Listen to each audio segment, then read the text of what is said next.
but few people do it. And the people that do that own those neighborhoods. I mean, that is a great way to go. And, you know, and the things, and people have reasons for not doing it, and that's okay, and I understand that. But if you can do it, just try it, and maybe do it with a friend even, like from your office, if you have a coworker, and say, hey, you know, I don't know if you guys team up, because that's how I'm going to talk about building a team in a second. But here's things, especially if you're new and you're like, you know, if you don't maybe feel comfortable, especially maybe ladies don't feel comfortable walking around, you say, get a girlfriend and say, hey, would you mind getting some exercise with me? Just walking in the neighborhood, and I'm going to go out and meet some of my neighbors and just kind of find what's going on. And just go as a meet. I mean, it doesn't have to be like you're trying to sell them or push something on. You're literally going out and just, hey, I live in the neighborhood, just want to meet my neighbors, and you know, and say hi. It's as simple. It can be as simple as that. And if you do that, and you have a good attitude, it's amazing the response to you. I mean, people are inviting me into their house. I mean, literally, total strangers. Oh, come on in. Oh, where do you live? Oh, do you have kids? Oh, no. And oh, would you like something to drink? Well, no. Oh, come on. You know. And the next thing I know, you know, and you have to be careful, because they can. I mean, it can actually. Because I was on a schedule, man. And I'm like, I got to get. You know, I want to get as many houses as I can in the next 2 hours. But you're also going to get, to prepare you right now. You're also going to. Oh no, thank you. Not interested.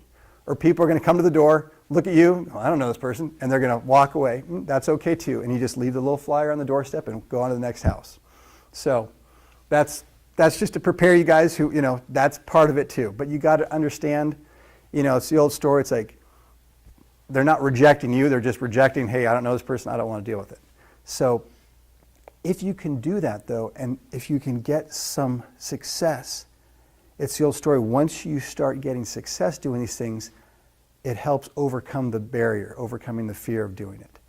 And it's amazing. People do it now, and it's like they don't even think about it. It becomes a habit. You guys heard about the power of habits? Have you guys heard about, you know, a habit? I mean, literally, if you do it, it's like brushing our teeth. Do you like brushing your teeth? No. Who likes brushing their teeth? I mean, but we do it, you know, at least, hopefully, once or twice a day, right? You know, but it's like you do it because it, you know, there's good reasons to do it. Keeps your teeth in your mouth, and hopefully gives you a nice smile. But that's kind of the same principle about what we're doing here. The other thing that, you know, which you probably heard, is we all know people. We all have. It's amazing, you know, when they say make a list of all the people you know. I mean, how many people have actually done that? Made a list of everybody that they know. Have you guys done that yet? Nobody. Okay. Well, this is another one for people that maybe don't want to interact with strangers. You make a list of everybody you know, for ladies, you know, who does your nails, who cuts your hair. Same for guys, you know, your doctor, your dry cleaner, wherever you interact. If you go to certain stores all the time, you talk to the people in the store, you write them all down. And then literally, you take that list and you look at that list and you kind of prioritize it. You kind of and you put them in groups, like your A group. These are like, you know, the hairdresser is usually a great one. It's like they're talking to everybody. I mean, if you want to, the old joke is, if you want to know what's going on, you know, talk to the hairdresser, because they know everything. And they're talking to people all the time. And if you have a good relationship with your hairdresser or you know, barbers, you know, I don't know if it's quite the same for men and barbers, but still the hairdressers, if they like you and they know you're in real estate, oh, you know, you tell me, hey, Mary, I'm in real estate. You know, I'd love it if you know anybody. I'd love for you to I'd love to talk to them. I'd love to try and help them. Oh, great.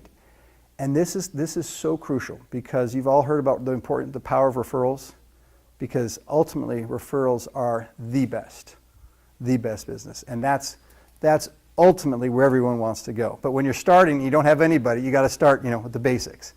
But the key thing is creating a plan.